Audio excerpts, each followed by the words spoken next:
So Deena, they've already started compiling the data for this year, and it's no better than it was last year, 2%, which makes no sense, of course, when women are half the population. What gives? Well, first of all, happy International Women's Day, Emily, and thank you so much for having me and for bringing this important topic to the conversation. I am still hopeful, and as I told you last week, I would actually say I'm optimistic AF. The data is not quite up to date in terms of where we are for 2022, at least from what I'm seeing. I think there is still a tremendous opportunity. I have to say, and maybe I'm biased, the companies that I'm seeing are not only solo women founders who are coming from deeply technical and clinical fields, but across the board, more diverse than I've ever seen in prior years. Things are changing, and I expect the data to follow suit. Okay, what about check writers like yourself? 14.3% of check writers now are women. We know that's critical to getting more women and a greater diversity of ideas funded. But even that number, I believe it's up from like 11% a couple of years ago. It's moving so slowly. It really is, and it's not enough.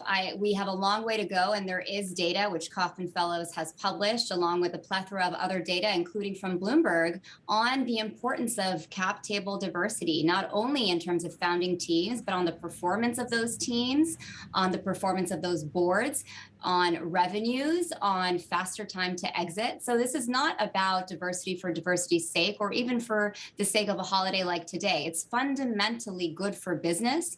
It's good for investors. It's good for LPs, and it's good for our economy. So we really need to move the needle here. And I'm, again, excited to see all of the young talent that's coming to the table, people who may not have considered a future in venture before some of the role models that they've had the chance to see elevated in recent years.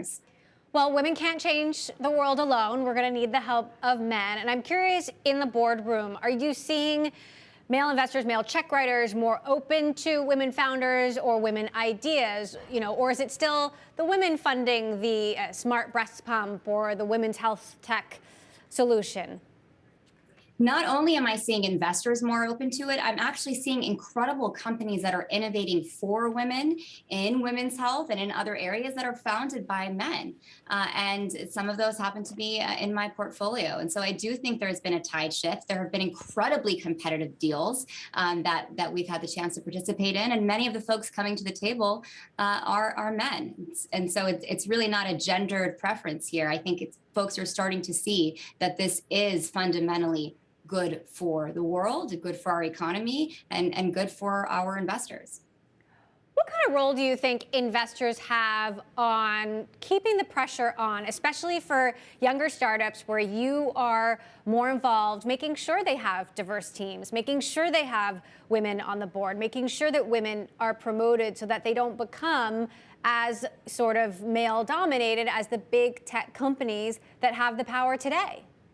It's absolutely critical, Emily, and it has to start in the earliest days. This is not something where you can check the box right before you go public and decide to add, a quote unquote diverse member to your board because it's required at that point.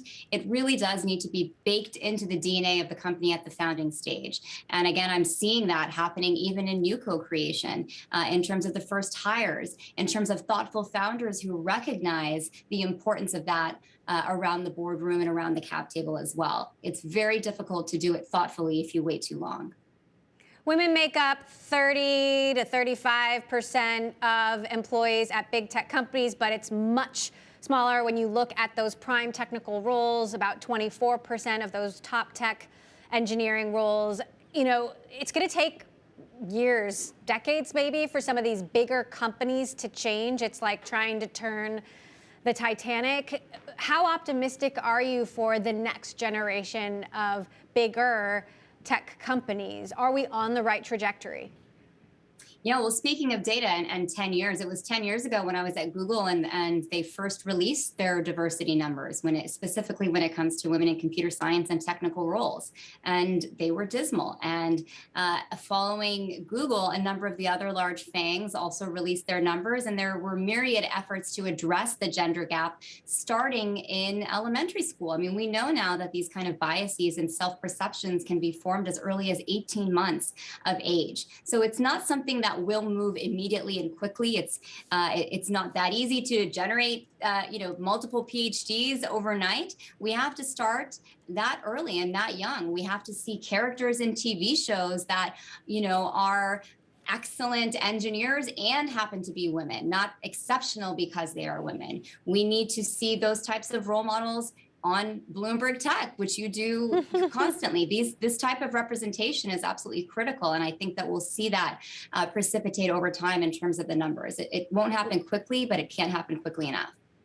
We try, but all of us, even us, can certainly do better. I want to ask about some of the most rapidly growing parts of the tech economy, crypto, Web3, for example. Do you see women, taking a fair share of the pie in some of these burgeoning industries? Because I think the narrative is that some of these new tech sub-industries are still quite male dominant quickly. In many cases, they are, but there are incredible organizations coming to the table, like my BFF, that are working to change that, like Women in the World, and like our new partner at Lux, Grace, who's focused on Web3, among other things.